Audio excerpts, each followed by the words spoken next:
Hey, what's up, everybody? It's the 4th and Goal broadcast. We got Josh Dodd here tonight. He's a New England Patriot fan. So let's welcome to the show. How you doing, buddy? Doing great. Thanks for having me, Chris. Love the show. No problem, man. I'm glad I actually have somebody that's not in the NFC. A lot of the people I've been trying to get either just been busy or the only people like really stepping up trying to get on the show. It's all my team. It's all the North. So, man. But it's people from my division. It's like, wait a minute, I've already done all you guys. I gotta, start Getting around. getting around, and that's the hard part because it's like I know so much people, but at the same time you realize you don't know as many people as you think you do as fan bases. So how did you think so let's start off with I know me and you talked before the show, so you live right by the New England Stadium in Massachusetts. Sure So do. you're local. Let's start with this. How explain like the years with Brady there and you guys winning those Super Bowls, like how was the culture as among football fans in state? You know, it's really hard to describe unless you were living in it. I would say like it's really nice going into every Sunday knowing that you're 90% sure you're going to win that game. Like it went on for, 2 decades, 6 Super Bowls. I'd say the culture just became like winning was the culture. And you know, it was just really fun to be a part of. I mean, looking back on it now and where we are now as a team and just it's amazing. Like it was so much fun to be a part of, so much fun to, you know, be part of that aura and like have the hatred come from all the other fan bases. It's kind of like what I'm feeling for the Chiefs now. Like I'm just kind of sick of them. There's nothing wrong with the Chiefs. I love Mahomes. It's just not another Chiefs year. So I think I can understand how people were feeling that way about, our fan base and our team for that long stretch of time for sure. Oh yeah. I mean, um I can't relate to football wise, but I get exactly what you're saying because I mean it was pretty much the same way here with the Detroit Red Wings when we were winning the cups, and the culture was a lot of the same way. At the every year you knew you're going to the playoffs, like you didn't have no sweat or worry about missing the playoffs. Um, and you loved seeing people cry, whine about your team seceding.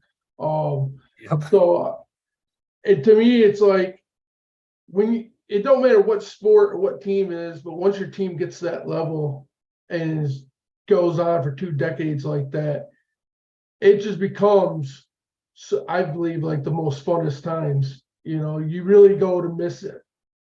You know, Yeah, you don't realize what you have until it's gone. It's a once in a lifetime thing, and it was, there was certain ones that stood out more than others, but it was just fun for that amount of time. Like, to that the first one, 2001 was like a completely different beast because, our franchise was horrible for the most part for its entire existence, just about.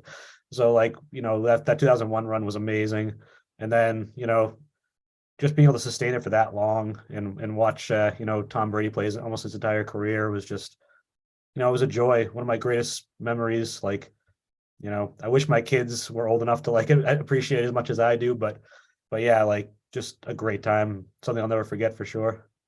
um, so how's the culture? How would you say the culture is now? Like, are you starting to see fans like kind of acting spoiled a little bit in like football groups, like complaining about the team and where they're at right now?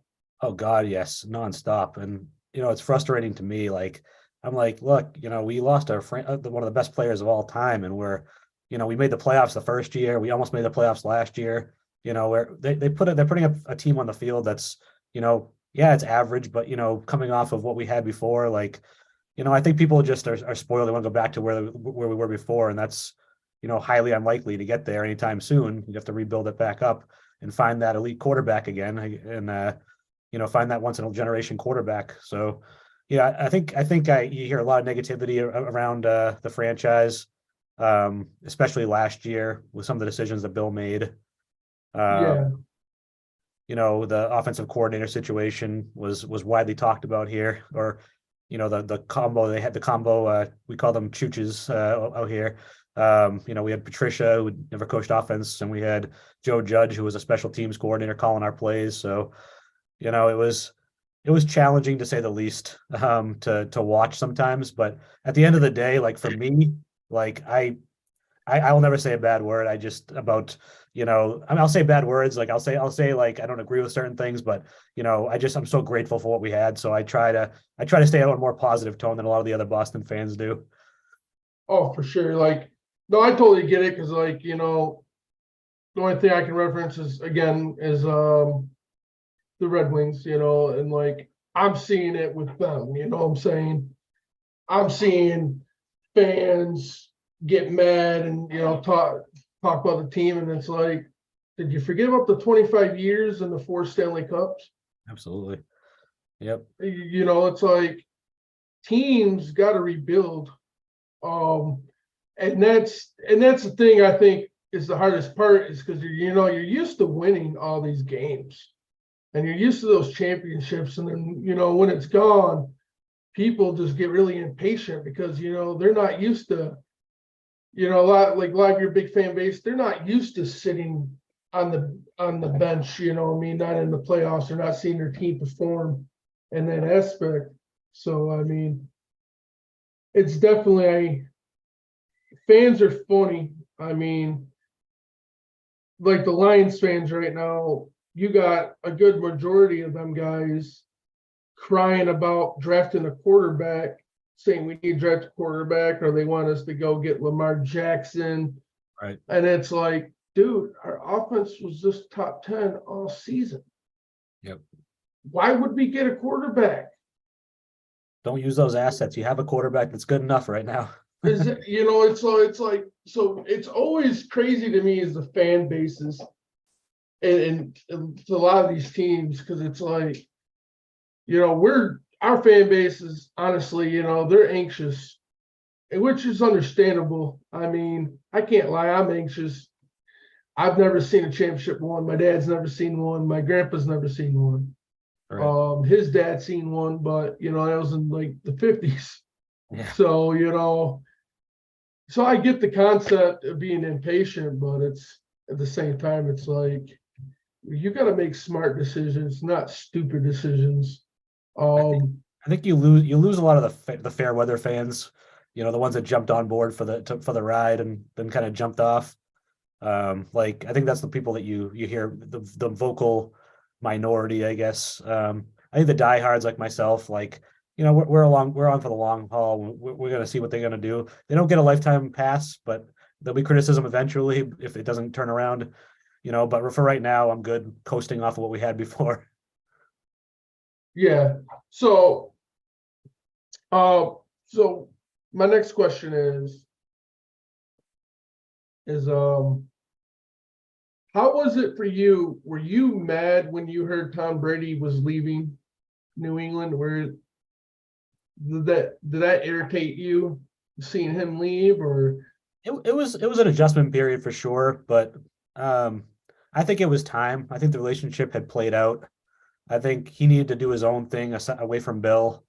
And I think to some degree, Bill kind of wanted a chance to do something, do his own thing without Tom because they're constantly together. Some people say we won the championships because of Bill. Some people say we won the championships because of Tom. But I think it was the combination of the two that was the magic that happened over those 20 years. But yeah, it was an adjustment period to see him go.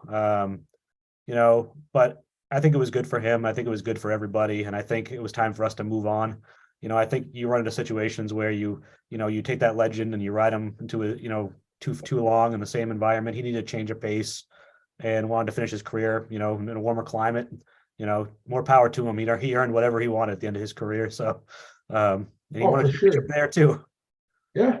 It was kind of crazy because a lot of people were really mad at me because, when he went to Tampa Bay, some friends and I were on a video chat and they asked me who do you think's going to win a Super Bowl this year? And I said Tom Brady. I'm like the Buccaneers are going to win, and they all jumped at me, they had my throat. there's no way he's gonna win down there. And then he won, and I was like, told you. Like I just seen the writing. I don't know what made me really put a 2-2 together. I just felt like when he left with the major chip on his shoulder. Like, watch this. They think I need Bill to do this. I'm Yeah, gonna show that's you. what it was. And he did. And you know, the crazy thing is, I think he should have had two. They had a team they could have went back to back. I Oh, mean, no doubt.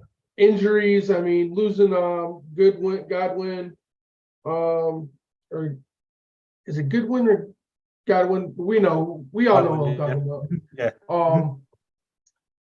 And then Antonio Brown going all crazy didn't help him Yeah. much.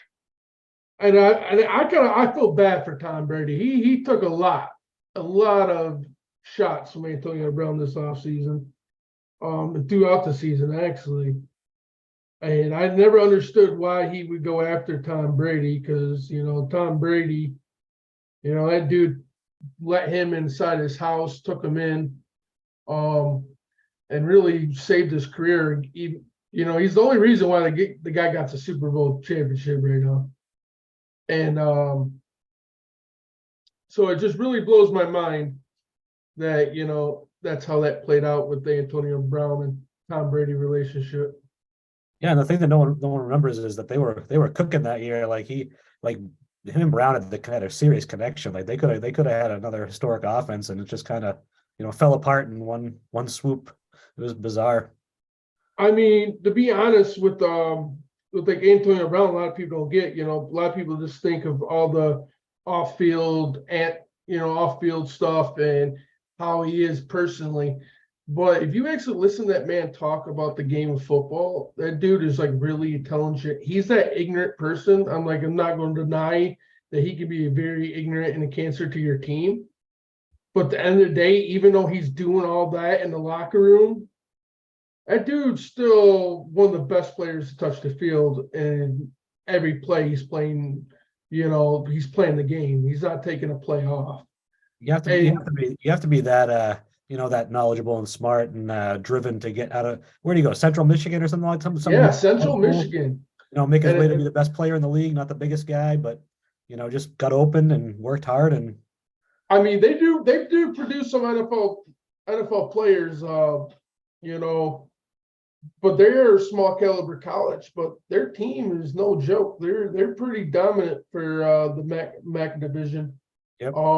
And they they have a unique campus. It's a unique city up there. It's about 3.5 hours from my house, maybe 2.5 actually. Somewhere in between there, just depending on the traffic that day. But you know, he went up there. Yeah, he was from Central, you know, from a little college, but you know, they had if I'm not mistaken, they won the MAC, I think, in the years Antonio played with them. Because I knew they had a pretty good offense and everything. So I mean, but I feel like with Antonio Brown, he's like that. He's like the Brady. He's like he's like a wide receiver.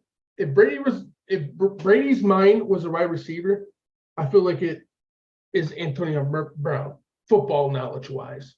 Sure. Because and that's why I felt like him and Brady. That's why I felt like you couldn't stop that duo. Because they were thinking the same thing the whole time. Absolutely. Yeah. It's just, for Antonio Brown, he couldn't, stop the chaos. He for some reason, he's set himself up to just ruin everything he had good going for him. I mean, like even after all the, quitting, he seemed like he was doing pretty good on music somewhat, and promoting himself. And then he got himself banned on Snapchat and social media. And now it's like the only time you hear about him is somebody writes an article and tells you what he did. Yeah. Other than that, he's on the Masked Singer too, I think. I think he did. Yeah. So like as a fan base, where like a lot of people around your town, was a lot of people mad when Brady left? It seemed to be split like half and half. Like half the people thought like I did, like, thanks for everything. Like go on, whatever. If you want to finish your career somewhere else, go. More power to you. and the other half are, I hate Tom Brady, should never have left. You know, it was definitely half and half, I would say. You see the comments on Facebook, like, I'm done with Tom Brady, like, forget about Tom Brady, like, which I think is absolutely ridiculous, like, to say something like that. But, you know, I mean, I think the persona of Tom Brady kind of, even in his own market of New England, kind of, you know, the avocado ice cream and the Giselle and and everything else that he had, like the image, the California image, I think he rubbed some of the people the wrong way by the end. I think 20 years of it, like, that's, I don't know, I don't understand that thought, but that seemed to be, you know, pretty prevalent around these parts. Exactly. No, see that's the thing as a fan I hate to see. I hate this, Matthew Stafford for me. When Stafford left the Lions, like I rooted for him, but I didn't like really rooted for him like I felt like I really wanted to. When he first left, I was like, all right, I'm gonna support. I'll probably watch some of his games I can see. Um, you know, and everything. But then what made me not do it like that and kind of take a back seat to it was because all of our fan base, because when Stafford was here, it was like every game we lost, they blamed it all on Stafford. Stafford did something wrong. The dude could put up 30 points. But if you put up 30 points and do one pick in the whole game, that one pick costs us the game, regardless what our defense or anybody else did. Yeah. So when Stafford left, I really wanted to root for him because I'm the one I was that fan that always sticking up for him. Like, dude, this dude's putting this team on his back every week, playing through injuries when he could just be sitting on the couch.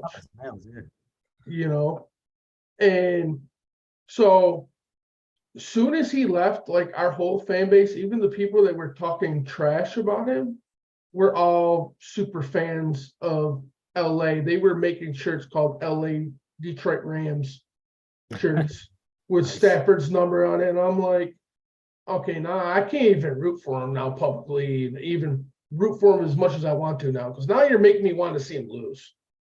Because I just couldn't take it. It was just seeing the fan base like, wait a minute, you love him more now that he plays for somebody else than you actually supported him when he wore your jersey. Like, Yeah. So I mean, but that's pretty much like I relate to you on that. I wasn't mad at Stafford, you know. How could you be mad at somebody because he didn't want to go through another rebuild? Yeah, exactly. You know, It's he's been almost here like 12 years. you're a hockey guy, so like in New England, like in Boston, a good example would be, you know, Ray Bourque. I don't know how old you are, but Ray Bourque was a great player for the Bruins, and the Mhm. organization was a disaster his entire career. He never got the cup.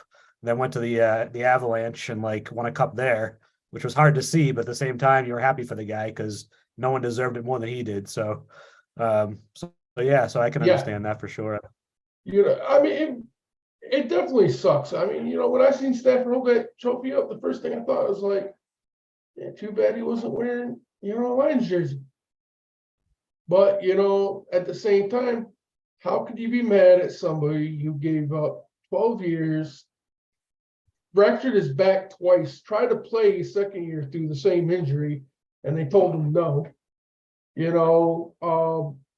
How it's hard to, be mad at that player because, what I mean. And I think that's what the problem with a lot of a lot of fans, they take it serious. And I mean, I get it. We all support our teams, I think, pretty serious. But at the end of the day, you got to understand it's a business.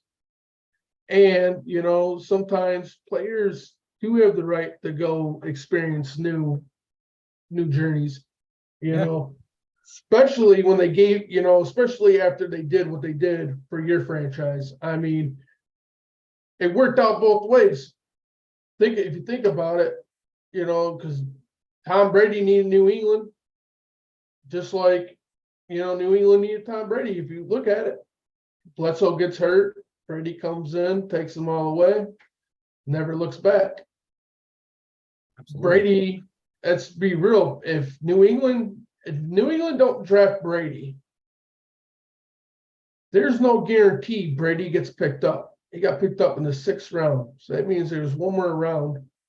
And he was one of the lowest QB prospects in the draft, if I'm not mistaken. He wasn't highly recruited, obviously. Not athletic. Yeah. You know, they had so much negative things on him.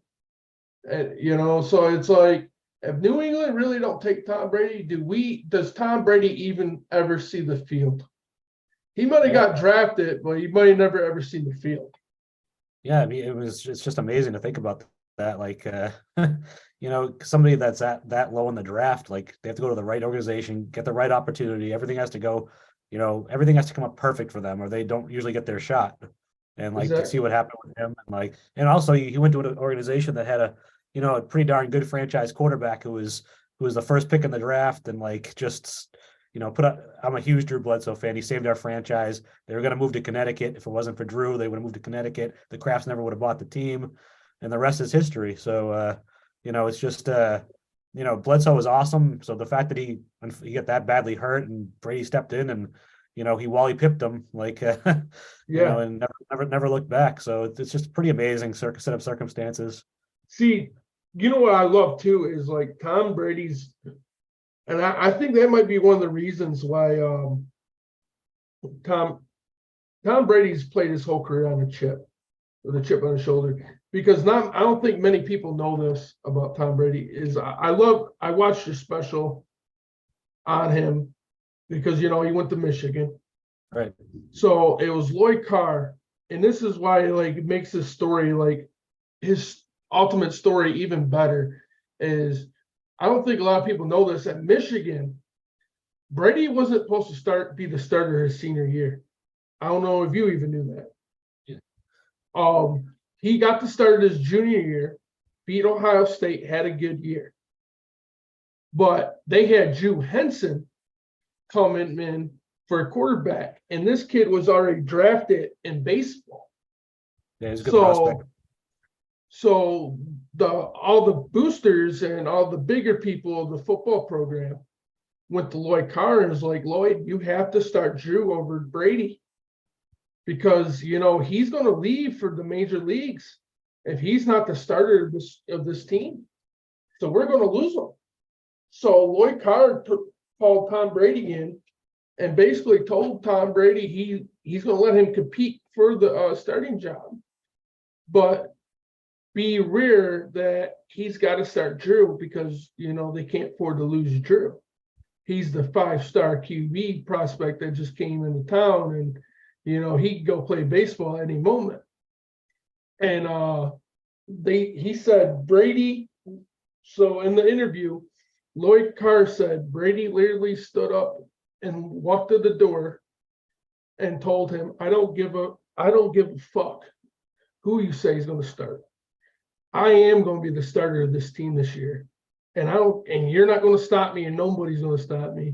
And he said, and then he looked at Lloyd Carr and proceeded to tell him, and after I leave here, I'm going to go to NFL and I'm going to be the best quarterback you've ever seen play this damn game. And then slammed the door on Lloyd Carr and walked out of his office. And Lloyd Carr said after that, he's like, he never had a player ever talk to him like that either.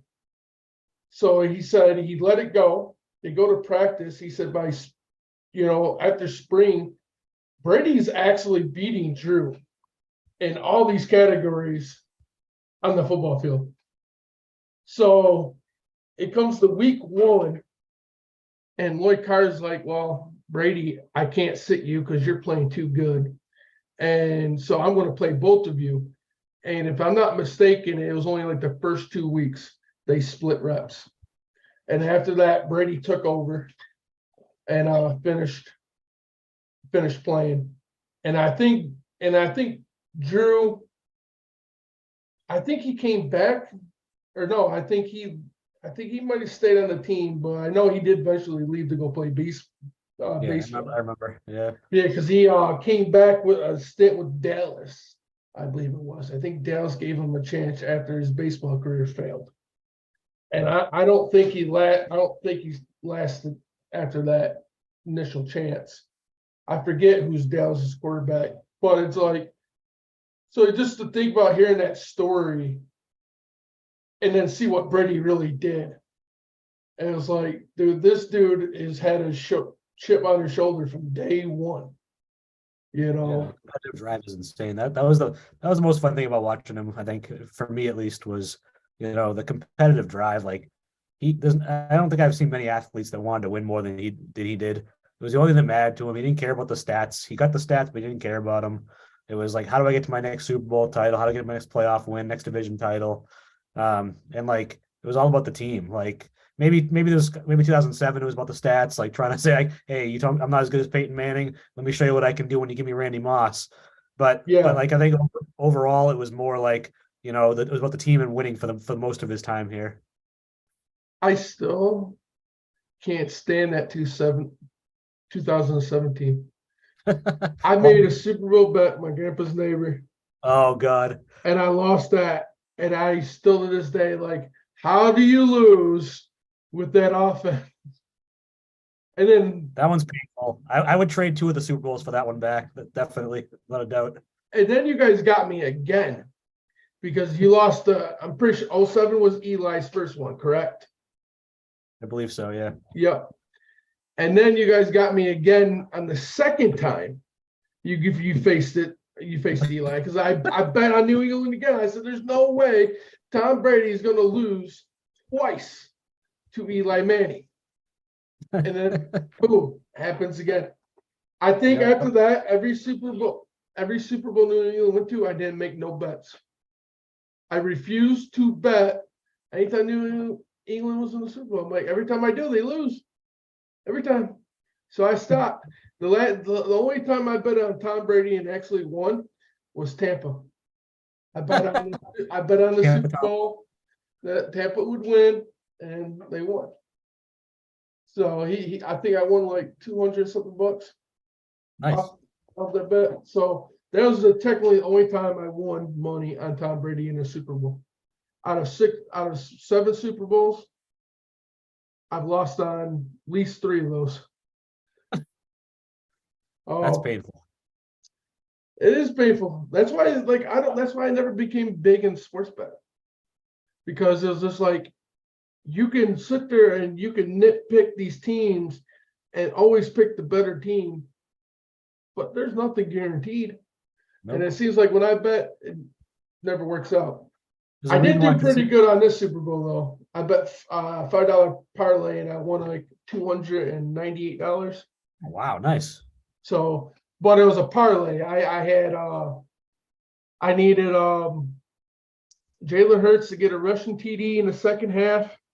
I needed AJ Brown to catch a touchdown in the first half. I needed Kelsey to catch a touchdown any time of the game, which happened. And then I needed Kansas City to win by 4, I believe. Or I think by 4. And then thank God they pulled that out, because there's a couple times I'm like, oh, I'm gonna lose. But it was the first time me ever doing a parlay and actually won. So, all right, so we covered all the good memories and Tom Brady. So let's start talking about your team as of right now. How do you think you guys are shaped up to be right now? So, a lot of people are criticizing what they've done so far in the off season, and I guess my counterpoint to that is, what did you want them to do? The players weren't out there. There's not a lot of impact players out there at the skill positions. Maybe there's the running backs out there, which we don't need. We have Ramondre, but like wide receivers, there wasn't any impact wide receivers out there. The best one was the one that we gave up, Jacoby Myers. So in Juju, which we replaced Myers with. Like, I mean, Gesicki, 1 year, $9 million. I mean, that's a solid contract. I have no problem with that. No 1 year contract is bad. He's a good player. He can do a lot of things. High point the ball, block. He's not an impact player, but he fits in well with what we need. Juju, it's basically like the Spider-Man GIF with Jacoby. He's probably 10% better than Jacoby, but he's not like going to move the needle all that much. He can line up in different slots than Jacoby can. Obviously, he had that one season, 2018, that was ridiculous, but he's been chasing it ever since. So he's solid. I'm happy they signed him. You know, James Robinson. I mean, he looked done last year, cooked 2-year contract. I don't know. I don't know about that one.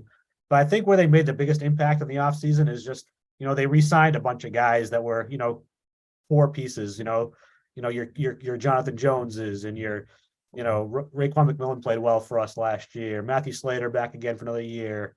Those are the kind of players that, kind of are the Patriot way. They're the core glue guys, the special teams guys, the rotational defensive players. Damian Harris hurts. Losing Damian Harris hurts. He's a very good ball player. When you have Ramondre, I think you can weather that storm. And he got paid a decent contract with the Bills. Thank God the Jonnu Smith experiment is over. We're paying that guy $12 million in dead cap this year. I love the signing when it happened, but it just did not work out for whatever reason. Like I said, Jacoby, I was a little surprised how little Jacoby got in free agency, considering he was one of the, if not the best, one of the best on the market. But I like the fit over there, and I think he's going to do well back with McDaniels. McCourty retired. They didn't really lose, a whole lot, but they didn't really gain. I think they're kind of neutral. Maybe a little bit better. But I just don't think that the players were out there necessarily to make them. There weren't players out there that they could sign to make them a Super Bowl contender. It just wasn't going to happen. So I'm okay with what they did. Okay, so what's your prediction? Where do you think you're sitting at for this season?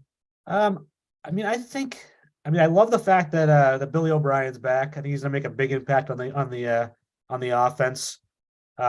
He's a very good play caller. I think he's going to be good for Mac. I think it all comes down to Mac. I think, is Mac the guy or is Mac not the guy? We've seen glimpses of it. He works really well in the short passing game. He's accurate. When he's on, I think he came back from that knee injury too early last year and he was struggling a little bit. I think he saw that the writing on the wall, Zappy was taken over, Zappy Mania was taken over and wanted to get back.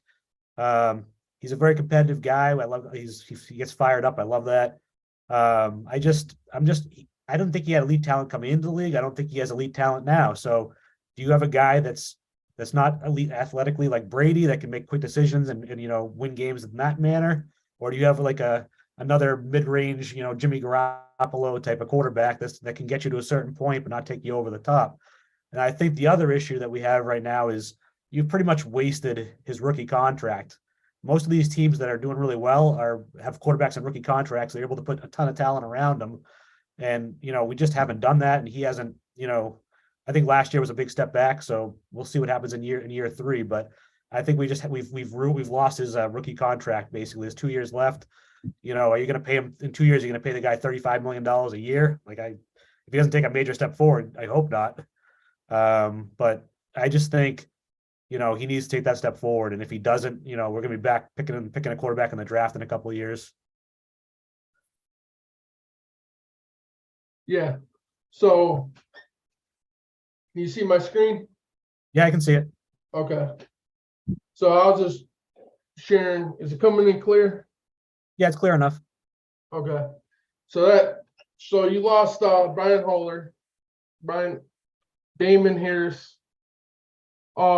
Who did Damon Harris go to? He went to Buffalo. Now, he was one of your bigger receivers last year, right? He was one of our best running backs. That's right. He's been a consistent performer for us. A very, very good player out of Alabama, I believe. Just a workhorse back when he's healthy. He's had a lot of injuries, but he was a nice compliment to Stevenson, who's a better talent. But Damian fit it nicely. But he's the kind of guy the Patriots always like burn and churn. They'll find somebody else that can do that. They drafted a couple guys last year that may take a step forward, or they'll draft again this year. They'll find somebody to replace him. I don't think it's a crippling blow. He's a good player. And I think he's good for Buffalo. He's kind of what they need. But I'm not sad that he's gone. It's fine. It's finally moved on, in my opinion. And then Jacoby Myers left and Nelson Aguilar, which I feel like the Myers is probably a bigger loss than Nelson Aguilar. He showed some glimpses. He never really panned out to be consistent, I believe. Yeah, Myers is a great find for us. He got better every year. He found some touchdowns last year. He had a weird stretch where he didn't score any touchdowns for like an entire season, but I think he scored 6 last year. Just a very good possession receiver. Limited talent, but always open and very reliable. Aguilar, God, that free agent class of Aguilar, Bourne, Jonnu Smith, Hunter Henry. It just, I'm glad that was the first year they spent money on offensive players in a while. It just wasn't the right ones. They did not work out. Yeah. He never fit into the offense. He made a couple plays here and there, but man, what a waste of money him and Jonnu were for sure. You know what's crazy is I felt like that was a good move for him as career-wise going to New England when you guys signed Aguilar, because he used to play for Philly, and Philly used him, but I don't think Philly used him good enough. And then I was like, when I seen him go to New England, I was like, dude, New England makes a lot of low-key receivers, big names. You know what I'm saying? Like, you know what I mean? Like, look at Edelman. I'm not saying Edelman wouldn't succeeded anywhere else, but no one knew who that guy was until he hit New England. Same thing like Wes Walker. So I thought, Nelson Aguilar was going to hit Bill. Bill was going to make him a household name. Like he's done so much with different receivers, and it just never really took off for him. Yeah, it's been most they're very good at developing slot receivers. I mean, there's been so many over the years. Edelman was more than that, but like for the most, like you've had your your Troy Browns and your your Wes Welkers and your players of that ilk. They've had a hard time developing outside receivers for the most part, but they've been able to fill in with like the Danny Amendolas and players like that. We had David Patton during our early Super Bowl runs. So they've been able to fill in those roles despite the fact they don't have the most elite talent there. But yeah, Aguilar just never made much of an impact here. I mean, it's almost like even though he had a huge contract, they barely used him. I think he was hurt sometimes, but he seemed to be like the fourth receiver, even though he made the most money on the team. They've gotten more production out of Kendrick Bourne for less money. He was signed at the same time as Aguilar. He just didn't work out here, but that happens. At least they made an effort to sign somebody. I think, people criticize Bill nonstop for not signing any offensive players in free agency, and they took a stab at it. It just didn't work out. I know a couple weeks back they had a meme, and it showed like a dog sleeping in front of like a laptop and a train, and it said, "Meanwhile, the Patriots on first day of free agency."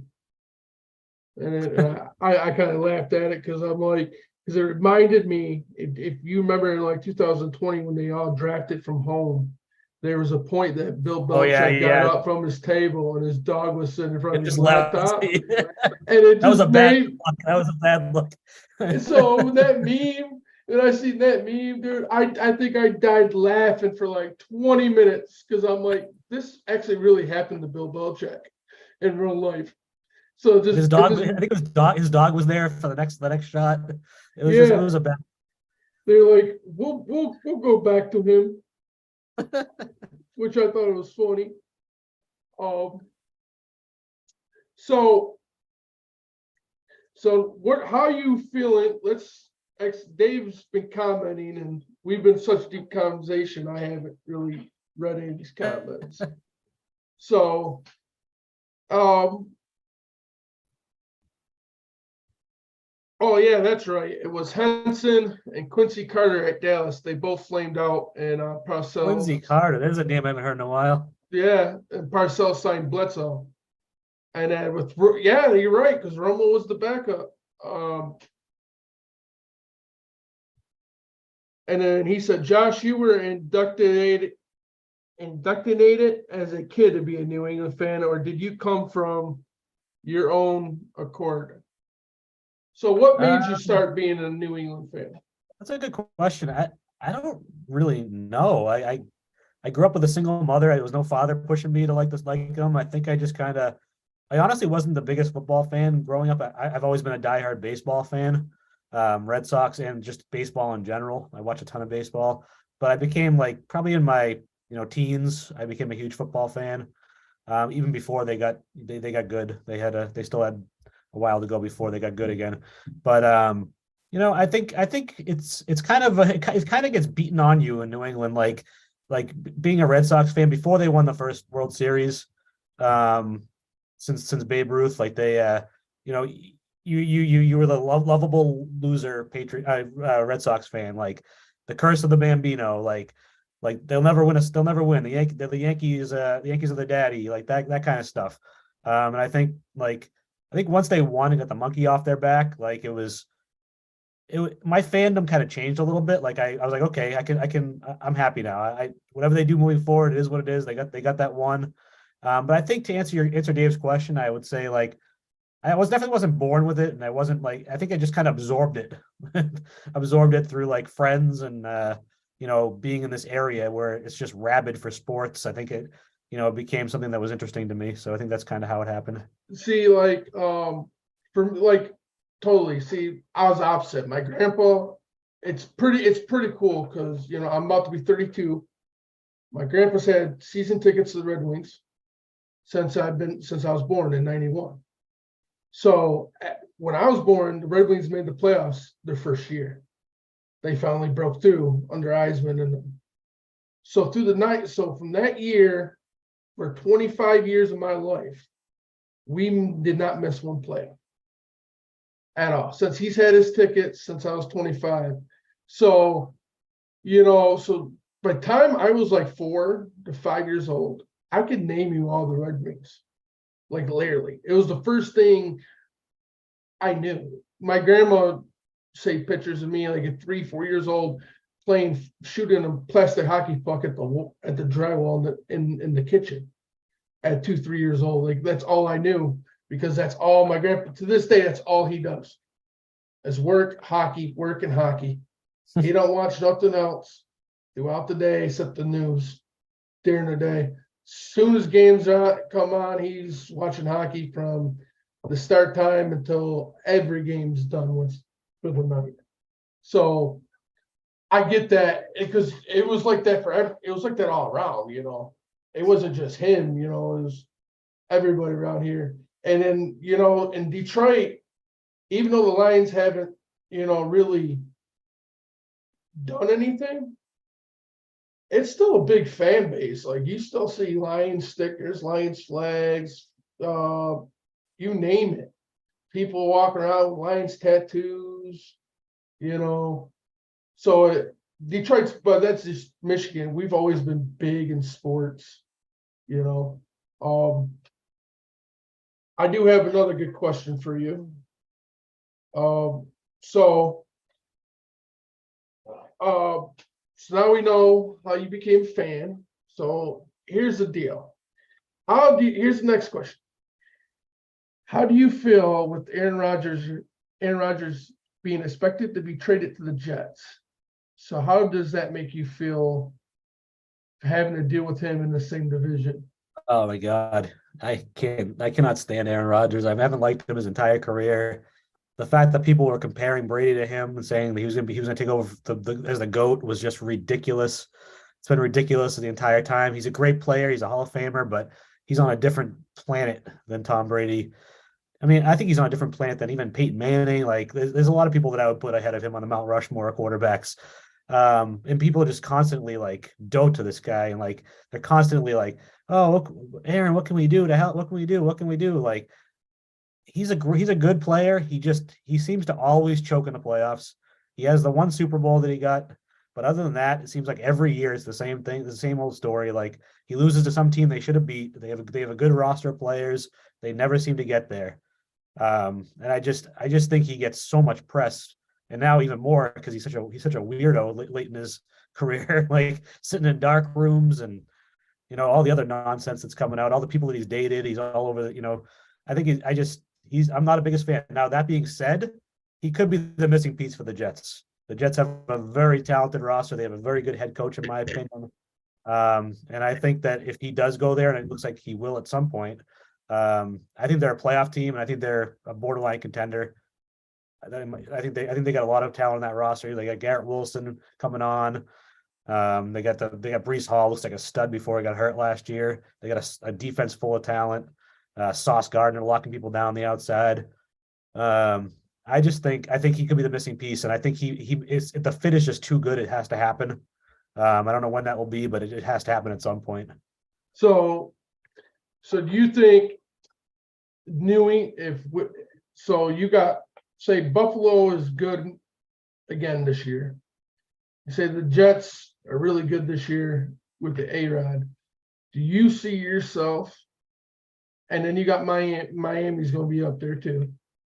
Yep. Do you see the Patriots any pathway into the playoffs if this is how everything looks? I mean, I think there's roads to get there for the Patriots. You know, if I was putting my own money on it, would I put my money on it? Absolutely not. I don't think they're there. I think. I mean, I was looking at their salary cap earlier. I mean, you have Hunter Henry as your second most highest paid player. You have a defensive tackle run stopper as your fourth highest paid player. Like, where is the talent? Like, I just, I mean, I think they get a lot out of what they do have, and I think when you have Bill Belichick as your coach, I think you can win a lot of games that maybe you shouldn't win with the talent that you have. And like I said, I think Bill O'Brien coming back is going to make a huge difference. Somebody knows what they're doing on offense, and I think if everything goes right, they could definitely win 9, 10 games and get themselves in the playoffs. Probably lose in the first round. Um, I mean, I don't think any of those teams that you mentioned are locks for by a stretch. I mean, Tua is one concussion away from his career being over, probably. In Miami there. Even though their roster is really talented. I mean, Buffalo lost a lot of talent this year. They still have Josh Allen, they still have Stephon Diggs, but their defense got depleted. So I don't think they're as invincible as they once were, and I think there are paths for the Patriots to get there. If I wouldn't bet on it for sure. I think they're going to fall short. I think they're going to fall somewhere around where they've been. 8-9, 7-10, 10-7, somewhere in that range. I don't think they'll be worse. I don't think they'll be better. They're in purgatory. Yeah, because let's see here.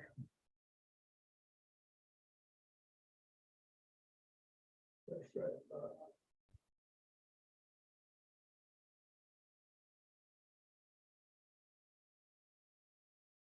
Hang on.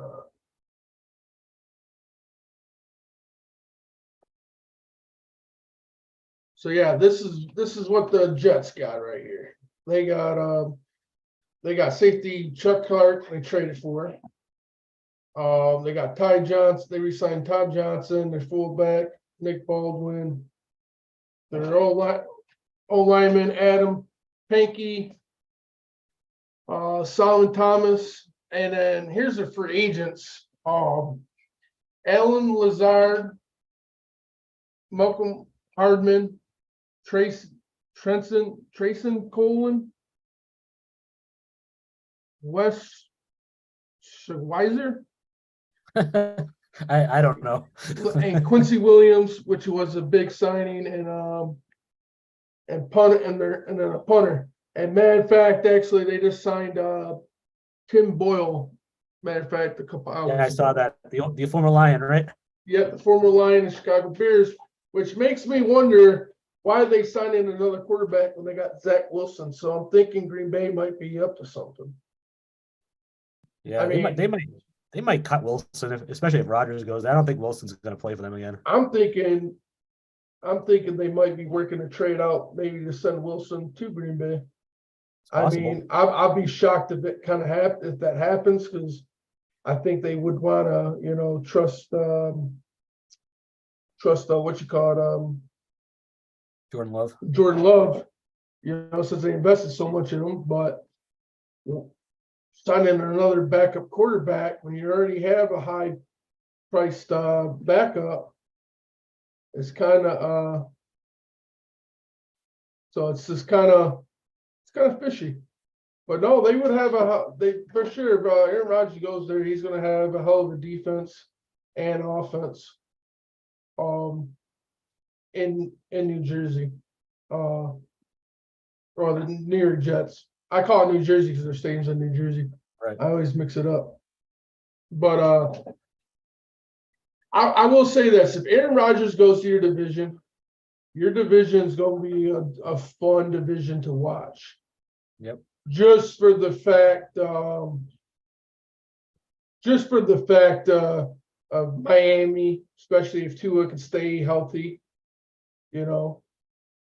if Tua can stay healthy, for him all season, and Buffalo, and you guys are good, and you guys could have one hell of a division to watch coming Yeah, it out could be of one the of the best in season. football, definitely. That's why I like the NFC East, with the Eagles in it, because their divisions like that is always crazy. Always comes down to the last couple of weeks, and it Yeah. don't matter how bad their teams are in that division. It's just always good, exciting football because I think they just all hate each other, which is great. Because I know New England got some good rivalries up there in Buffalo. Buffalo, I know, don't like New England, you know, um, which is kind of crazy. So I got another question real quick. How do you feel about Dante Hightower's career and his retirement this season? Well, I'll start the retirement. It was definitely time. He he has not been good for a couple of years. He's very slow. He's very slow. He gets burned a lot on coverage. But that being said, Dante Hightower made some of the hugest plays for us over the years in the playoffs. Just a great locker room guy, great player. Um, the league's kind of changed a little bit, so linebackers of his size aren't as desirable. But like when he was, first into coming up in those Super Bowls in that time, he made huge plays. Probably be in the Patriots Hall of Fame potentially. It's probably borderline, but maybe he'll get in. But just a truly great player, like a leader on the defense, and I'll miss watching him, but I think it was definitely time. Maybe a year or two too late. Okay. So how did you feel when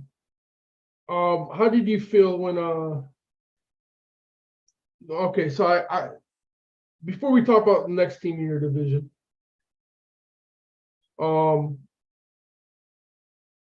my question is, I want to know, like, how was the fan base? This question just came to me, and I should have asked in the beginning of the episode, but bear with me, it just popped in my head because I've always wanted to ask this question. I never really had a true opportunity, so it's great for the show.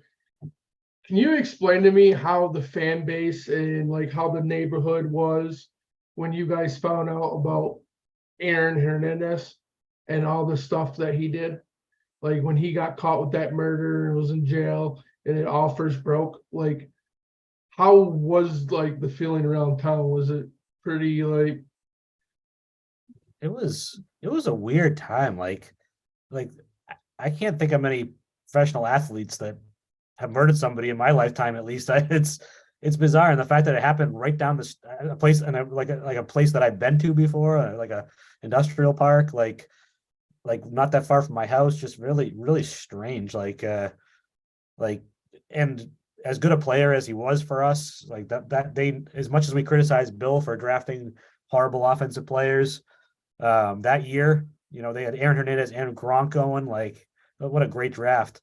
Like, no one could stop our two tight end sets. It was insane. But in terms of the murder, it was bizarre. And the more the stuff that came out, the weirder and weirder it got. Like the stuff about the fact that he was in a gang and and he had a flop house, and like there was so much stuff that like came out, and it was like, you're a professional athlete making millions. Like, why get yourself involved in this stuff? Like it was hard to understand. Like he had everything in the world and he threw it all away, and ultimately he took his own life. But like just it was crazy. Like it was a big story around here. It was on the news 24/7 around here locally.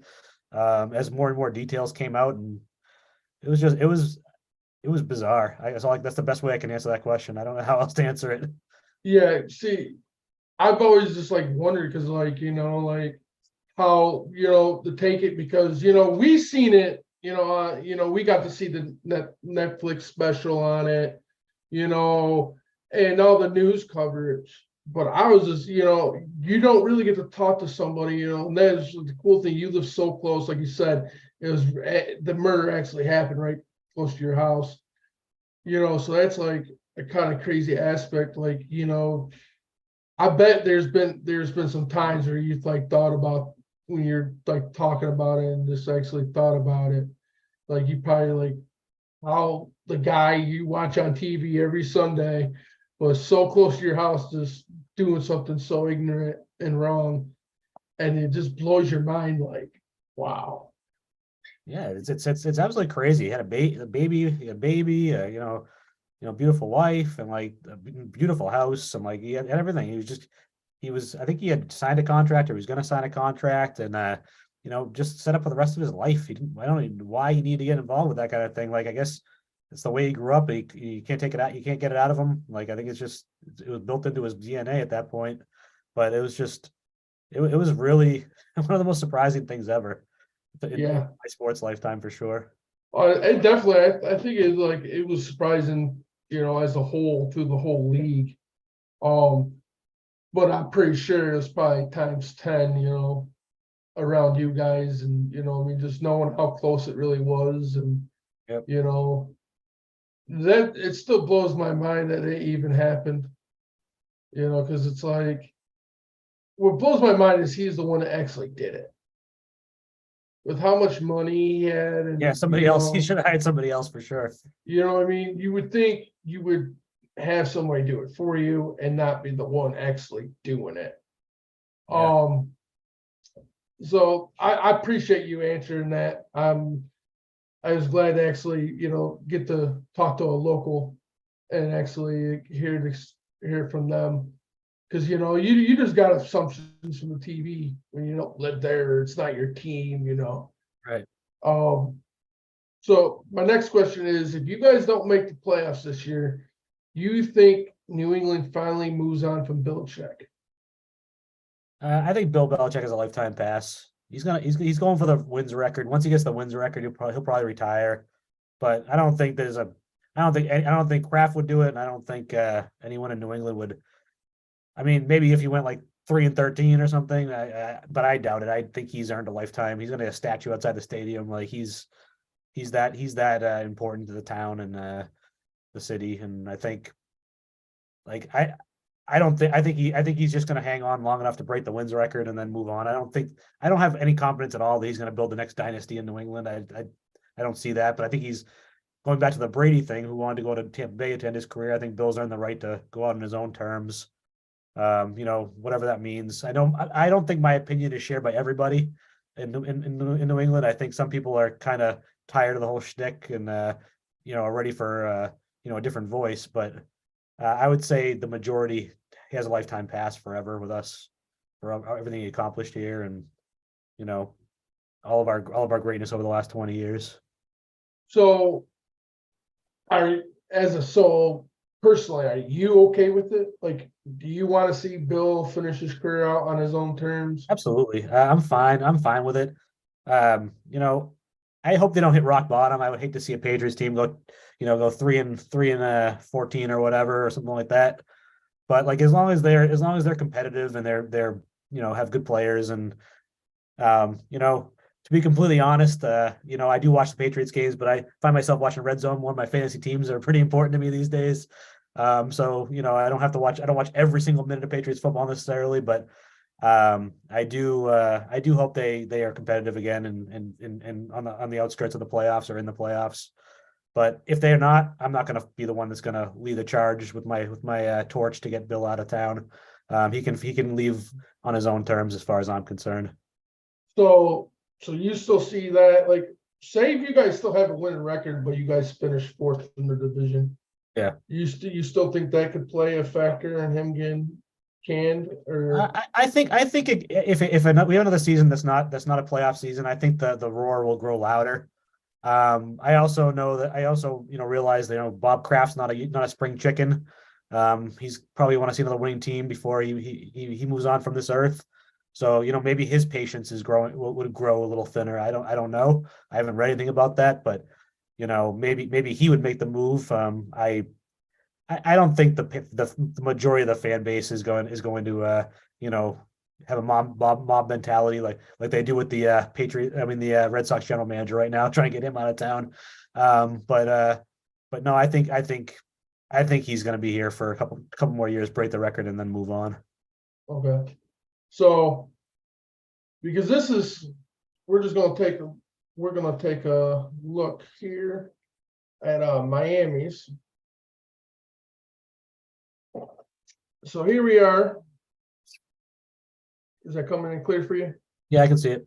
Okay. So now, this is what I'm saying. This is what I think Miami set themselves up with getting Mike White. Because Mike White, he can sling the ball. He showed that with the Jets. And so Tua goes down, you got Mike White. I believe with that wide receiver core, Mike White could be a very good quarterback if need be. I'm not saying he's going to win the division or take him to the Super Bowl, but I believe he could still keep Miami in a playoff hunt and maybe grab a wild card spot if needed. I actually agree with you. I thought Mike White was one of the best free agent signings by any team. He's a perfect insurance policy. He's a competent player with skill position players all around him that are talented. Like you said, if Tua happens to have another concussion and goes down, he can lead them until he's able to come back. I agree with you completely on that one. Another big thing these guys did was Jalen Ramsey. And now Miami's defense was pretty good last year. But now I believe with Ramsey, their defenses became pretty scary. Absolutely. Yep.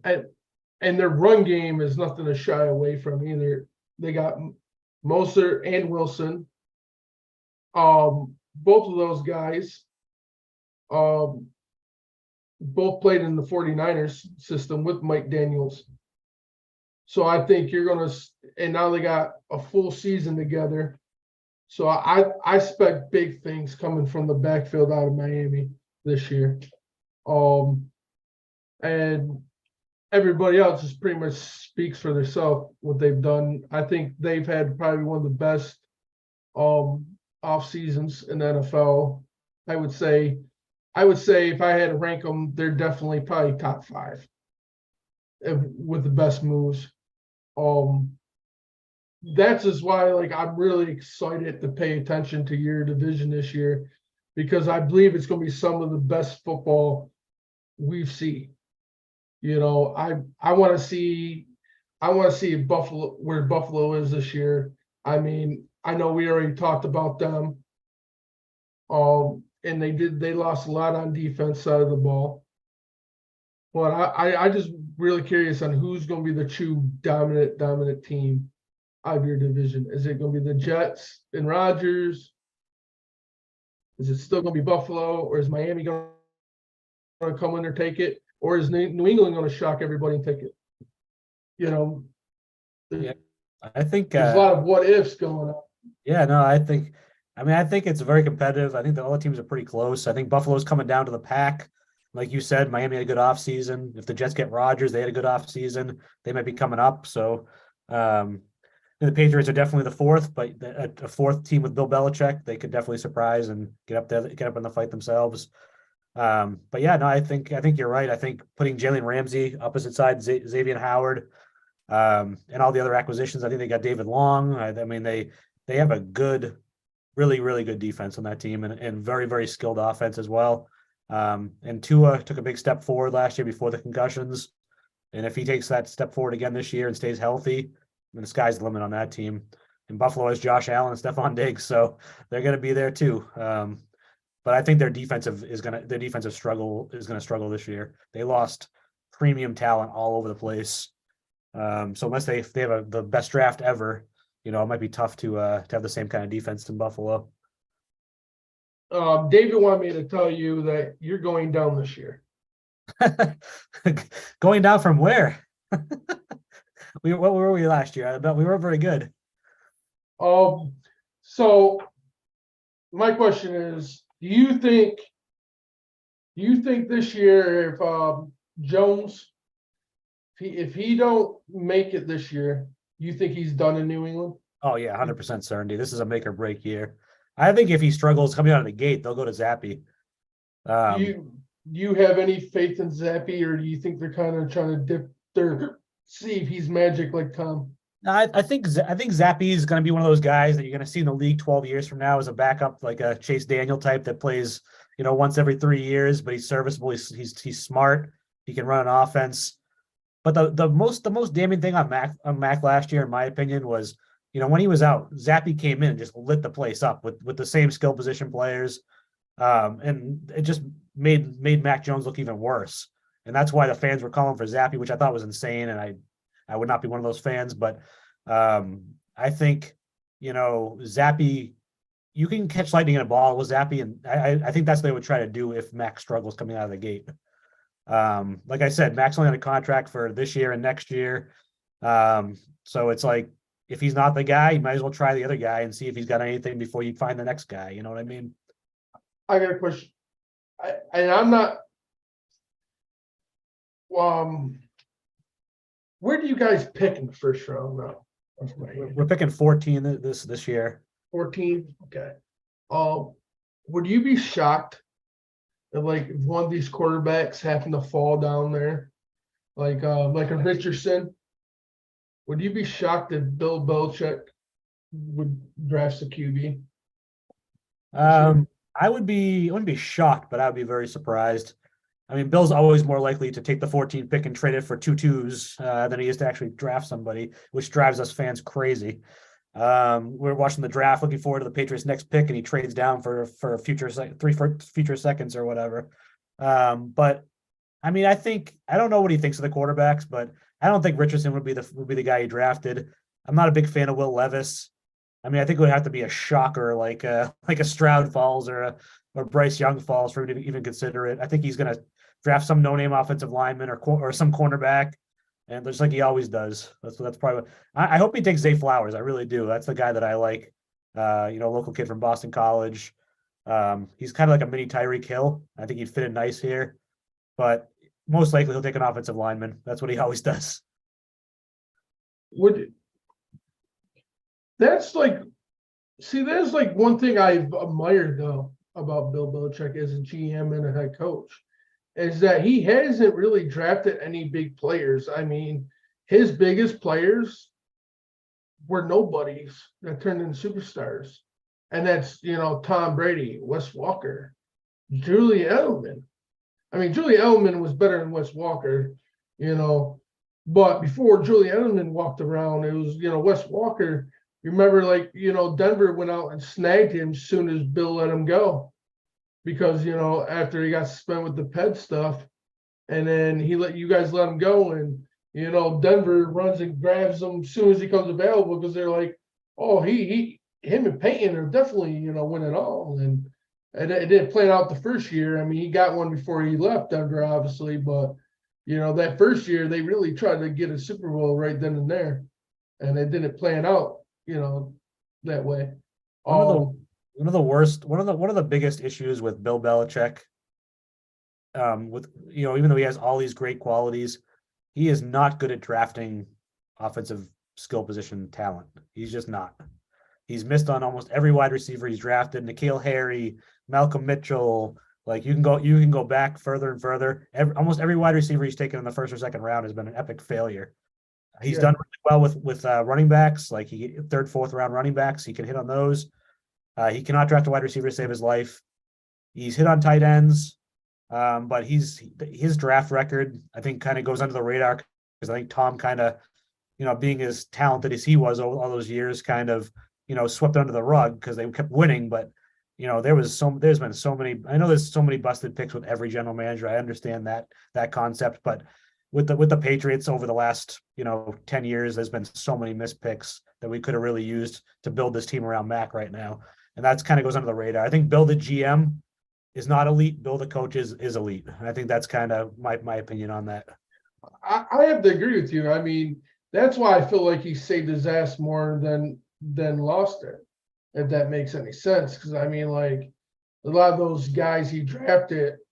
No names, late in the draft like Edelman, a Wes Walker, even Tom Brady.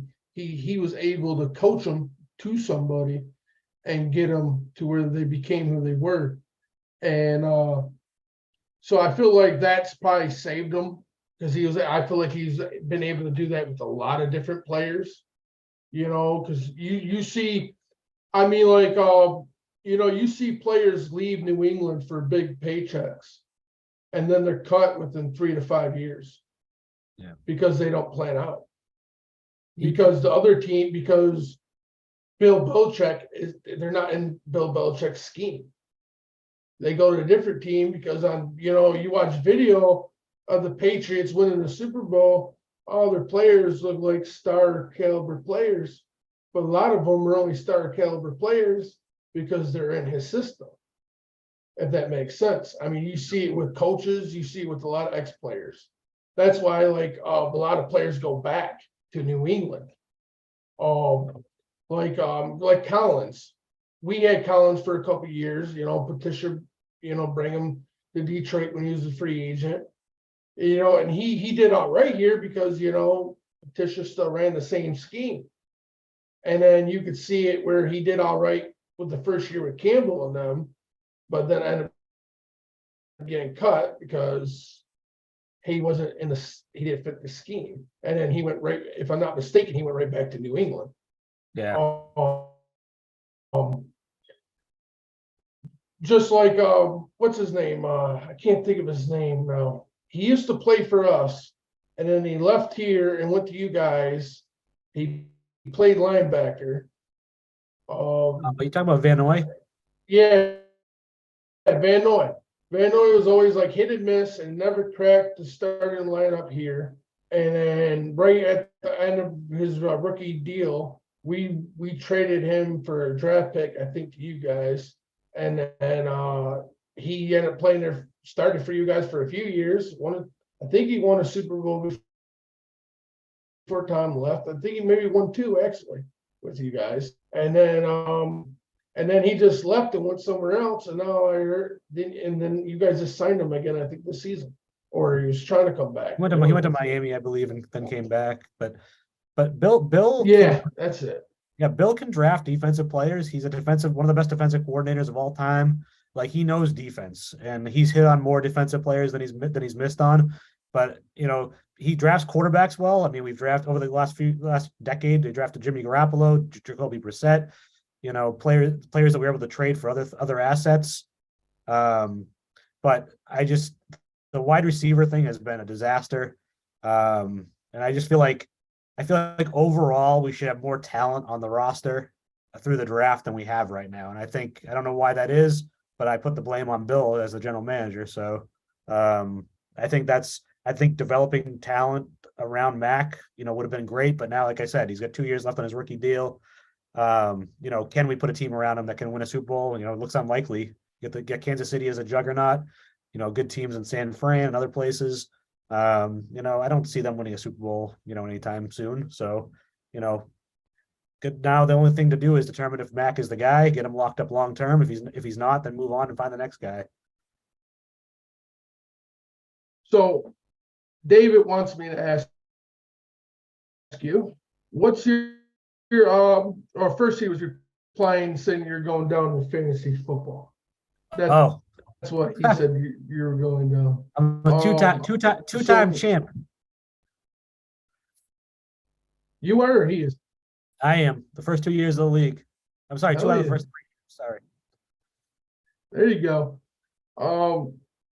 So who would be your Mount Rushmore of players from New England? Oh God. Wow. That's a good one.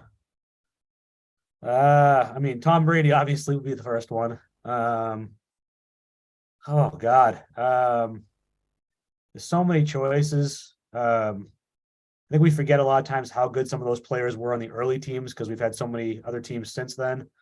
I think I would go with the player that I liked the most was Ty Law, the cornerback.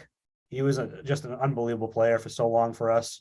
I think Ty Law, Tom Brady, and the third one you could pick amongst about 1,000 people, but Julian Edelman. You could put Adam Vinatieri on there. We win Super Bowls, got those clutch kicks. So many options. I think I would take Julian Edelman. I mean, are we talking about the recent dynasty? I'm guessing if we're talking about the recent dynasty, those are the players that I would choose. It could be, it could Maybe be in the Gronk. beginning dynasty. It could be current. What did you I say? would say Gronk. I would say Gronkowski for sure. He Yeah, Gronk was one I he missed for was sure. he played a key role in those years. Yeah, Um, Gronk was the man. what about did you say Teddy? What about Teddy Teddy Bruschi? Bruschi. Yeah, Teddy Bruschi be on the list, sure. Yeah. That dude was a beast. He was the heart and soul of the team too. So He was one of my favorite linebackers to watch. yeah. I'm not gonna lie. So here's another good question, and David picked my mind. See, great minds think alike, David, because I was already because I already started talking to you about ex players leaving, not panning out, and coming back. So I did bring this up because the Lions, we went through a rough, was it 4 years? I think it was with Matt Patricia. Oh God.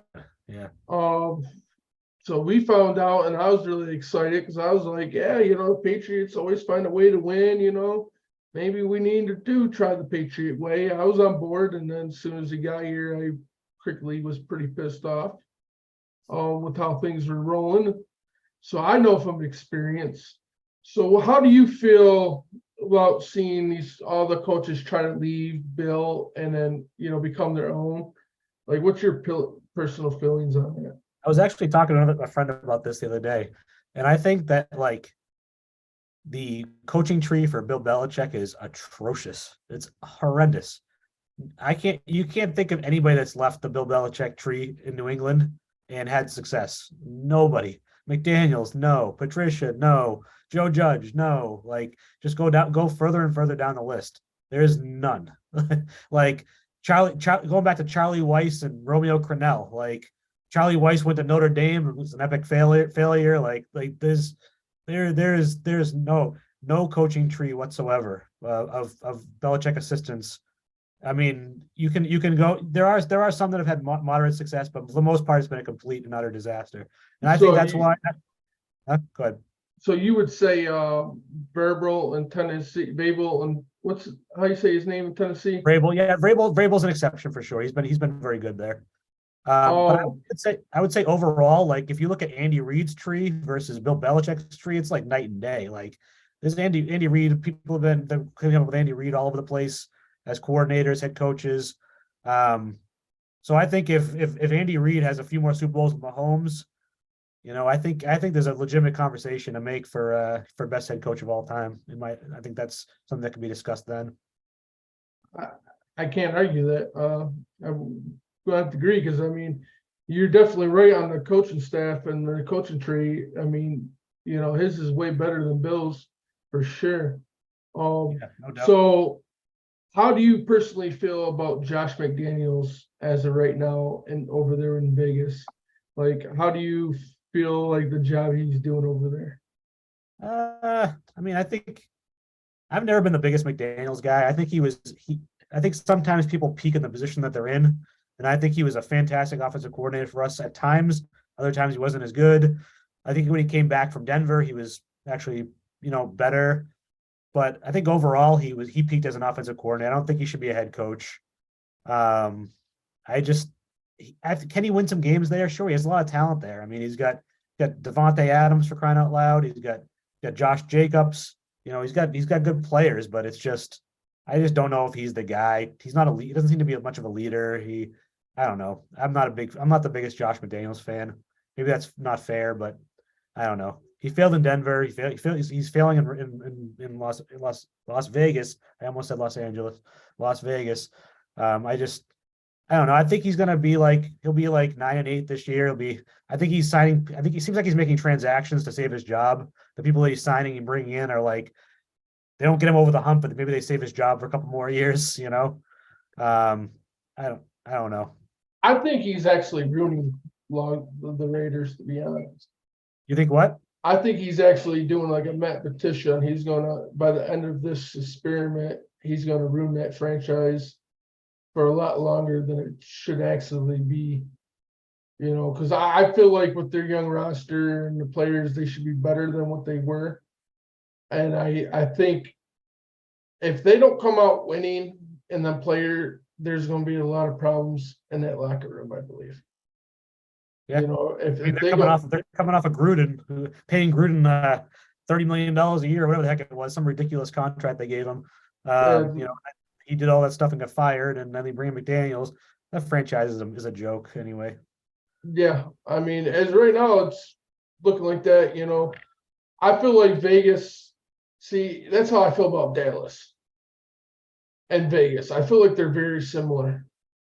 I feel like the owners, like Jerry Jones, and I feel like Davis out there in Vegas. I feel like they're a little too hands on their team. And you know, I mean, like Jerry Jones, I understand, you know, he's just passionate about his team and and he thinks he's the best at building his team. He knows what's best. But I feel like that's they're their own worst enemy. I feel like if they would hire somebody, if like Davis kind of just let people run the team and stayed out and watched from the outside. I'm not saying he can't be in the circle, but I feel like his hands are on too much where bad decisions are just being made across the board. I feel the same thing with Dallas. I feel like, a different GM would have Dallas in a better position and they probably would have won a lot more stuff if Jerry didn't control, if Jerry was his own GM and had somebody else do it, I feel like Dallas could actually be an elite team and actually go somewhere in the playoffs instead of making it and getting eliminated real fast. I agree. That's the only thing I hate. I hate when owners like try to take over and control so much and they don't know what they're doing. They think they're being smart and making the right moves, but they're really not. So I mean, that's one thing I love, like how we got it going on in Detroit right now. Like for a good example, like look at your team, Roger. Look at Roger Kraft. You know what I mean? You don't hear him trying to make decisions or overstep Belichick in any way or form. You might see him in an article about his team being at every game, supporting them at week in and week out. But you never see him, trying to trump, Bill and Bill's decision making. And you know what I mean? And to me, that's a good owner. It's okay to be hands-on and be in the presence of every game, in the public. But you can still do that without trying to put your hands on every decision that's made. Yeah, I agree. Let people do their jobs and hire the right people and take a back seat. Exactly. Here's a league question for you. So what is your feelings on Lamar Jackson? My friends would love this question. So I was the biggest Lamar Jackson fan. I was his biggest supporter. I drafted him on my fantasy leagues. I love watching him at Louisville. I thought he was, people kept saying he had to play running back. I'm like, what are you guys watching? He's ridiculous. Like he can throw the ball, he can play quarterback. And with all that being said, I was his biggest fan. We won the MVP award. I rubbed it in my friends' faces who would give me a hard time about it. He led the league in touchdown passes, and just electric with running, obviously. But my opinion has changed the last couple of years. I feel like he's gone from ultimate competitor to kind of dog.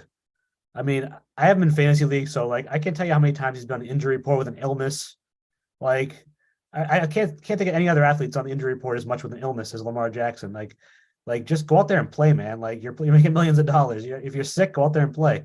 But I feel like he's quit on that team. I feel like him representing himself has been a disaster. Like, his mom calling around to general managers, like it makes no sense. I feel like he's taken a step back as a player potentially. He's not as accurate as he used to be. He's still young. Maybe he can figure it out again, but his speed's going to go down over time. There is no way in heck that I would trade 2 first-round picks and give him a $40 million a year guaranteed contract for 5 years. I think that's a mistake, and I think the Ravens do too. That's why they haven't done it. Like they could have signed him so many times, and they decided they didn't even give him the exclusive franchise tag. They gave him the non-exclusive, so they could try to trade him. Like I think they've realized that their long-term answer. But he's too good to just let walk for nothing. Like there's so many worse quarterbacks in the league. If the Patriots trade him for tomorrow, I would be happy, I guess, because he's electric player to watch. He'd be fun to watch, but it would set the franchise back in the long run, I believe. I think anyone who trades from at this point, between the draft pick compensation and the salary requirements that he's asking for, I just think it's not the right move for most teams. That's my opinion. This might be a little biased, but honestly, I think if Lamar Jackson went to New England, I think that'd be the best thing for Bill Belichick and the best thing for him. Okay. And only why I could say that is because I don't think you will see the Lamar Jackson you're used to seeing. You're going to see Bill Belichick's version of Lamar Jackson. I feel like he could build his system and make it where Lamar Jackson succeeds as a passer. And only why I say that is just because the type of plays they actually run. Because I feel like you guys succeeded better than a lot of teams. I mean, KC's up there too, but with them short passes, and you were the team. You guys with Brady and them, you introduced that a lot when playing. More teams go with the short passes now a lot, and them screens, and with the slot receivers, because that's Brady made that a big thing. Bill Belichick made that huge, because that's you guys are known for that, and all the years you succeeded. So I feel like you give Lamar Jackson that type of system, that he could have receivers right there up close and hit them on slants and crosses. I think he could see it at a quarterback. I don't believe in Lamar Jackson's a great passing QB.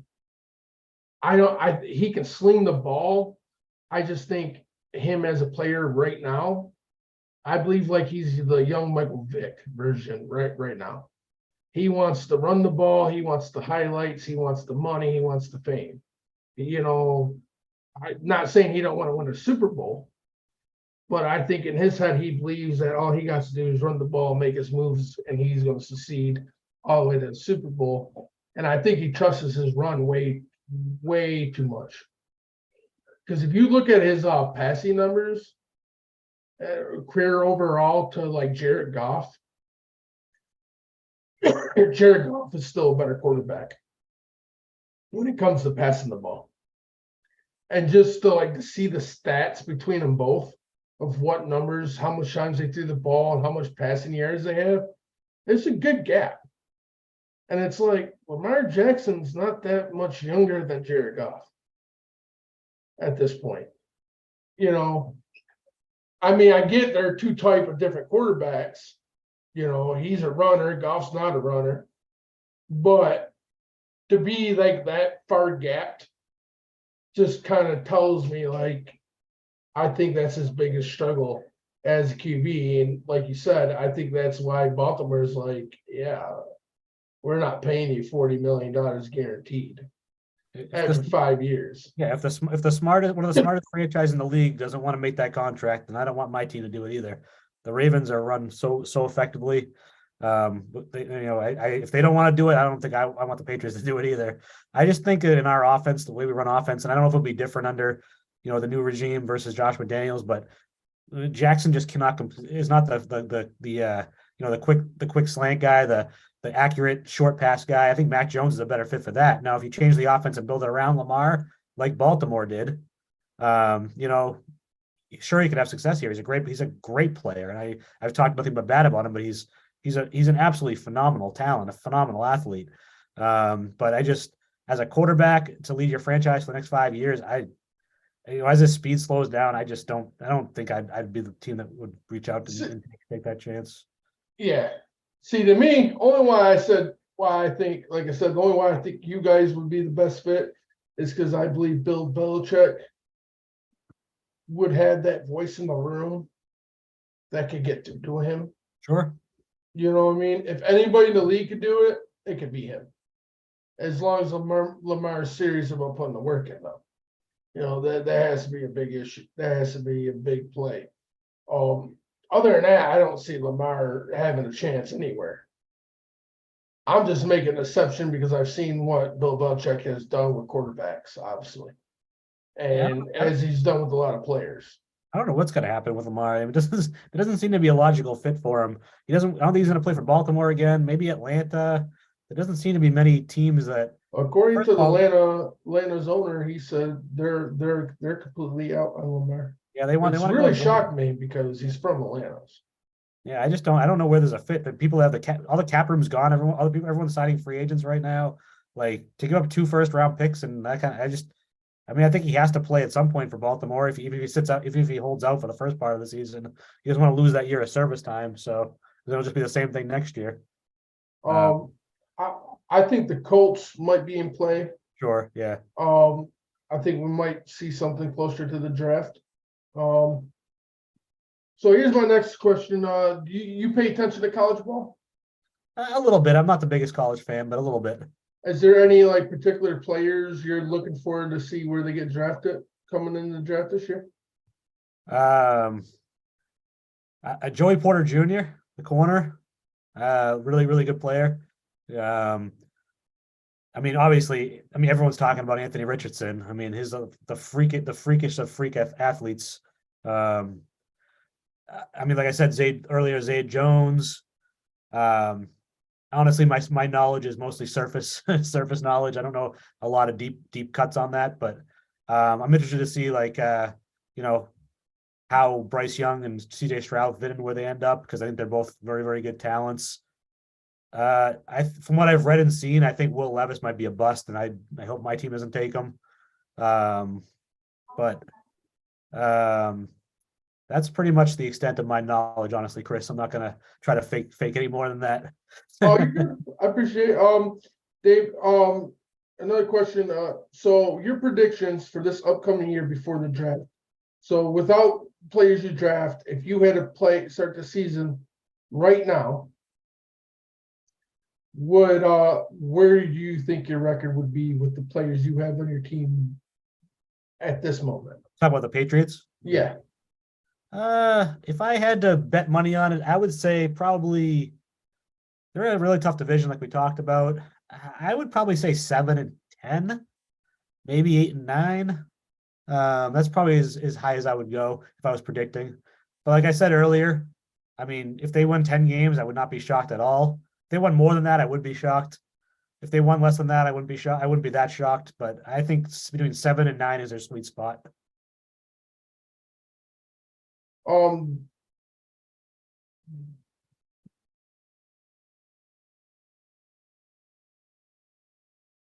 Okay. David wants us to predict the whole league here. So what do you mean, David? What do you mean predict the whole league? Like, what are we thinking? Who's all going to win divisions or make the playoffs or win it all? Um, do you think Stroud would be taking number one? Yeah, that's the way it looks right now. Seems like they're pretty in on him. They're kind of playing coy and saying that they're interested in both of them. I think they want to try to, get them to trade up to the first pick. But I think Stroud and then Young is what it's looking like right now. Okay, we caught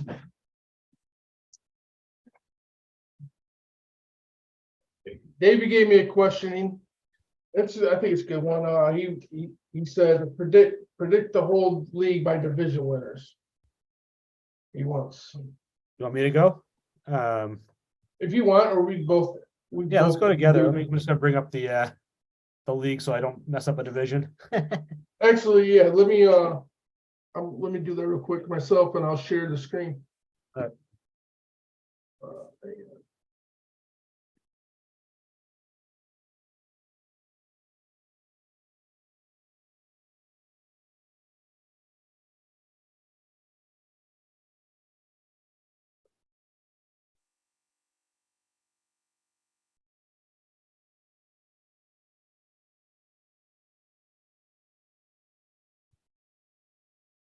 Hey, Chris, Yeah.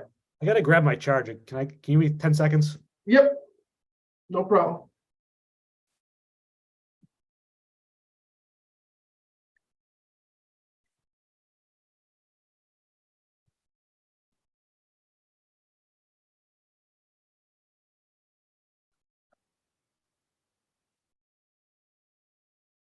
We give him 10, let him grab his charger real quick. We're gonna. Sorry about that. I didn't realize Are we you were good, this buddy? long.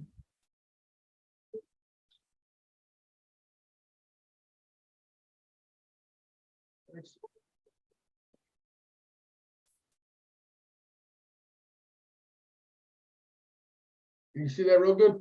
Yep, I can see it. Okay. So let's start. So what division you want to start with first? Let's go with the let's go with the AFC North. Okay. I see the Bengals with Joe Burrow coming out on top. How about you? I agree with you. So we'll jump over to the NFC North. I got the Lions. I think it's the Lions' year this year.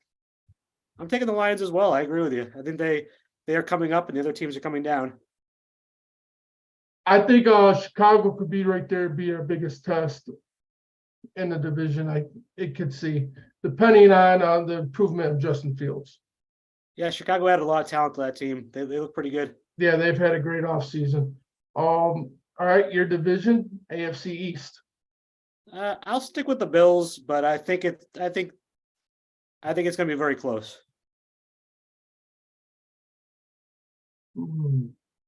See, this is hard. I'm actually going to roll with Miami. Nice. I just feel like if they could get a healthy QB play, or even with Mike White, they could still be right there. I believe I just, like we talked about, I think their backfield, their defense is going to be elite. NFC East.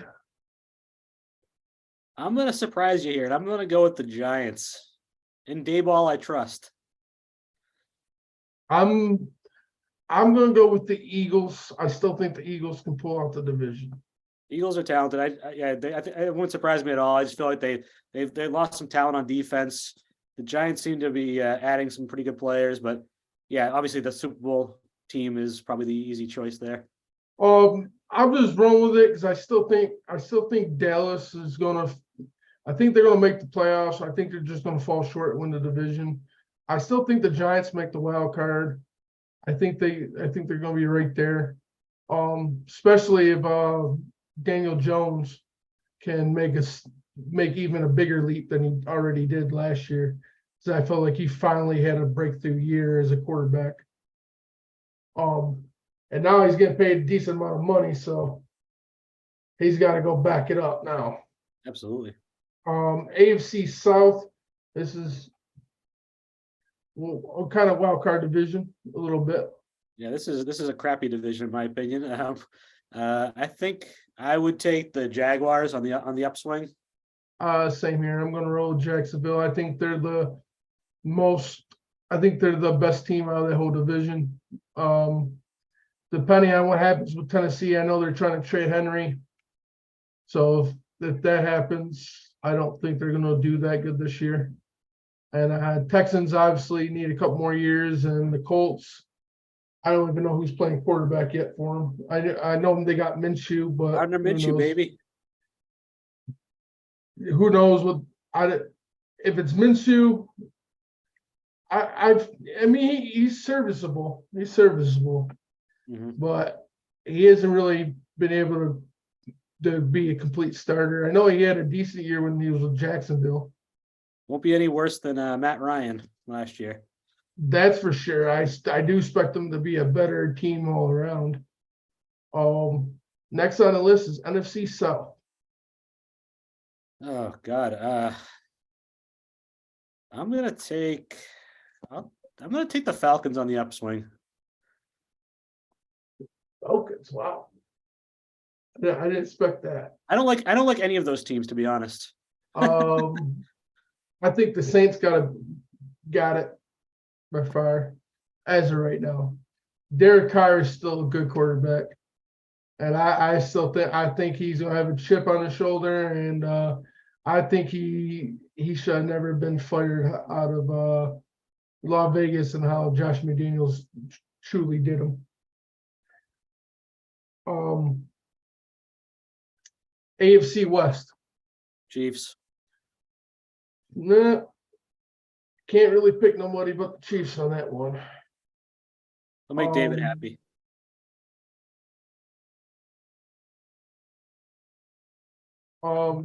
So NFC West. I think it's got to be the 49ers. They've added some pieces, and they've got a lot of talent.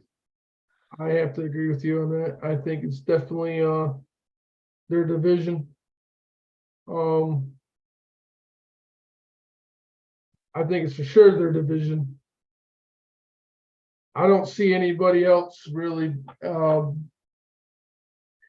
I mean, LA could be there depending on Stafford, but with that elbow, I'm not too confident. Seattle's gonna have. I think I'm actually excited to see where Seattle is this year. I think what's his name came back for him. Bobby Wagner, baby, yeah. Bobby Wagner, the quarterback. Who's the quarterback there? Gino, yeah. Gino bounced back and had a real solid, return to the league last year. Made the playoffs. Really happy for him. So I'm not a hater on Gino. I would love to see him if he could do it 2 years in a row. But if they make it in, that's what's going to be. Again, it's going to be another wild card shot. I don't think they have it unless something dramatic happens in the 49ers. I mean, because I will say this, it seems like the 49ers every year battle injuries, but they're like the luckiest team. They always find somebody on their depth that's just as good as the starter. You find Brock Purdy. Exactly. I mean, and this is not the first year this has happened either, Right. It seems like they're always banged up, and they still get healthy right before the playoffs, and then they come to the playoffs as like one of the hottest teams. And if Prudy don't get hurt, who knows? They might win all the way. And Shannon's an unbelievable coach, so he is, but he still lost himself 2 Super Bowls. Fair. Because not once but twice when they lost. When they lost to you guys in the 28-3 game in Atlanta, when his OC down there for the Falcons, he stopped running the ball. That's what lost them the game. They stopped running the ball. They were killing you when they were running the ball. They stopped running the ball. You guys take over. Come back when the crazies come back in Super Bowl history. Then he becomes a head coach for the 49ers, is beating the Chiefs. Comes back from halftime, stops running the ball, goes throwing the ball, and loses again. It's like you can't make it up. But he's a great coach. You can't take that away from him either. But it's like, when are you going to put it all together? You got to stick to your game plan. Yeah, sure. He's an offensive mind. Maybe he's not the best coach, but he's a great offensive coach. Oh yeah, but even as a coach, you can't take it away from him because he's done so good. Through his career with being OC to being even a head coach. I mean, he hasn't had really any crappy years, So,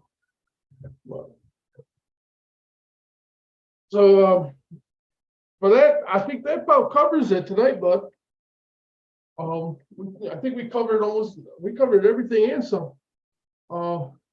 I definitely appreciate you coming on, and you're more than welcome to come on later in the season. Maybe we have you on like midway through the season or something. We'll stay in contact, and we could talk about the updates and actually where your current state of the team is at that time, and talk a little bit more. Great, man. Thank you so much. This has been really fun. I really appreciate it. I really enjoyed this broadcast. For everybody that watched this tonight, thank you for joining us tonight. Follow and like the page for every time we have a broadcast. We'll have another one on Sunday and then another one Tuesday. It's either Tuesday or Thursday, just depending on my week or depending on the person we're interviewing on what's the best day for them. But we're always live with Sunday with David every Sunday, 8 o'clock. So stay tuned for the banner and like and follow. I want to also thank you again, Josh. I loved having you on the show. This is probably one of the funnest ones I've done so far this season, because it's always great when you're talking to somebody out of conference, a whole different team that you're not too familiar with. I mean, I was familiar with Tom Brady, but that's obviously your star players I knew. But it was nice, talking about somebody, like tonight you were talking about players that I didn't really know who the hell you were talking about. But then as you talked about them, I'm like, okay, yeah, that's right. Now I know who you're talking about.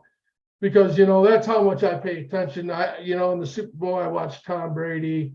I rooted for him in the playoffs when the Lions obviously weren't in the playoffs. But I mean, I didn't follow you from first string to and so it's always good talking. It's always fun talking to a new fan base and picking it, just even as fans, to be able to pick another fan's brain and go back and forth that's what makes this stuff fun. So, well, anyways, we'll see you guys Sunday. And I appreciate it again, Josh. Been a lot of fun, buddy. Thanks, Chris. Have a good night. Good night, bud. Good luck to your season. Hopefully you guys come back. Thank you, buddy. Bye. Peace.